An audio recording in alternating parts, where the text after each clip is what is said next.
అందరికీ జై భీమ్. నిన్నటి దినమున సోషల్ మీడియాలో స్పీకర్ అన్నయ్య పాత్రుడు అనే వ్యక్తి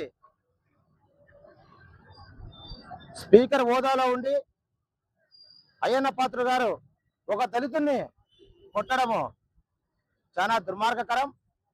ఈ రాష్ట్ర ప్రభుత్వం చంద్రబాబు నాయుడు గారు మీరేం చేస్తున్నారు? వారికి సరిగ్గా గైడ్లైన్స్ ఇవ్వలేదా?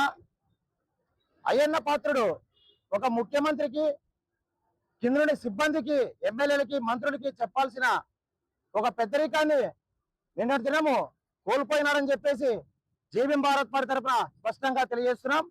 అదేవిధంగా కనీసము సభ్యత, సంస్కారం లేని ఇలాంటి స్పీకర్ పదవి నుంచి తొలగించాలని ప్రజా సంఘాలుగా మేము డిమాండ్ చేస్తున్నాం. అతను అలాగే కొనసాగితే రాబోయే రోజుల్లో మరింత ఉద్యమాలు చేస్తామని ఈ సందర్భంగా హెచ్చరిస్తూ, అదేవిధంగా ఇక నుంచైనా అయ్యన్న పాత్రుడు పద్ధతి మార్చుకొని దళితుల పట్ల, బీసీల పట్ల కొంచెం చిత్తశుద్ధితో మీరు ఉంటే బాగుంటుందని చెప్పేసి ఈ సందర్భంగా తెలియజేస్తున్నాను. జై భీమ్, జై భారత్. తప్పెట కొట్టడానికి వస్తే చంప పగలగొట్టడం, అదేవిధంగా భారత రాజ్యాంగాన్ని, చట్టాలని, శాసనాల్ని గౌరవించాల్సినటువంటి స్పీకర్, శాసించే స్థాయిలో ఉన్నటువంటి స్పీకర్ అయ్యన్న పాత్రుడు గారు ఎంత దుర్మార్గంగా, ఎంత విచక్షణ కోల్పోయి దళితులపైన దాడి చేయడం దుర్మార్గమైన చర్యని తీవ్రంగా ఖండిస్తూ ఉన్నాం. భారత రాజ్యాంగంలో, స్వతంత్ర భారతదేశంలో దళితులు అనే వారికి ఈ రోజు వరకు కూడా స్వేచ్ఛ లేని పరిస్థితి. అదేవిధంగా అయ్యన్న పాత్రుడితో పాటు అనేక మంది ఈ రోజు ఎక్కడ చూసినా సరే దళిత వర్గాలపైనే దాడులు చేయడానికి చాలా తీవ్రంగా ఖండిస్తా ఉన్నాం, వ్యతిరేకిస్తున్నాం.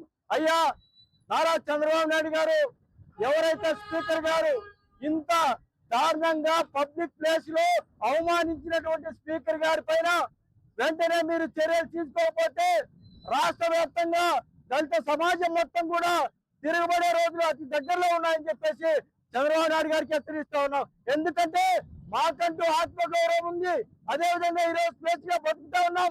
ఇటువంటి తరుణంలో పబ్లిక్ ప్లేస్ లో అంతమంది ముందర మా వ్యక్తి పైన ఇంత దారుణంగా, ఇంత ఘోరమైన పద్ధతిలో అవమానించడాన్ని చాలా తీవ్రంగా ఏసీజనకంగా ఖండిస్తా ఉన్నాం. అదేవిధంగా నారా చంద్రబాబు నాయుడు గారు అనేక సందర్భాలు చెప్తా ఉంటారు, మేము అన్ని వర్గాలను కాపాడుతున్నాం, అన్ని వర్గాలకు న్యాయం చేస్తా ఉన్నామని. అయితే ఇంత ఘోరమైన సంఘటన జరిగితే ఒక్క ఛానల్ అంటే ఒక్క ఛానల్ ఈ రోజు చూస్తా ఉన్నాం.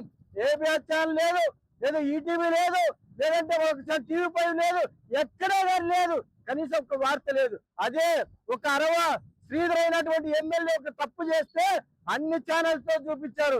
ఈ రోజు ఇంత దాడి జరిగితే ఒక్క ఛానల్ అంటే ఒక్క ఛానల్ అయినా కానీ చూపించారని చెప్పి ప్రశ్నిస్తా ఉన్నాం. ఏది ఏమైనా సరే స్వతంత్ర భారతదేశంలో అందరికీ హక్కులున్నాయి. వెంటనే స్పీకర్ ని సస్పెండ్ చేయకపోతే, చర్యలు తీసుకోకపోతే రాష్ట్ర వ్యాప్తంగా పెద్ద ఎత్తున కూడా ఆందోళన కార్యక్రమాలు చేపట్టామని హెచ్చరిస్తూ జై భీమ్, జై హింద్.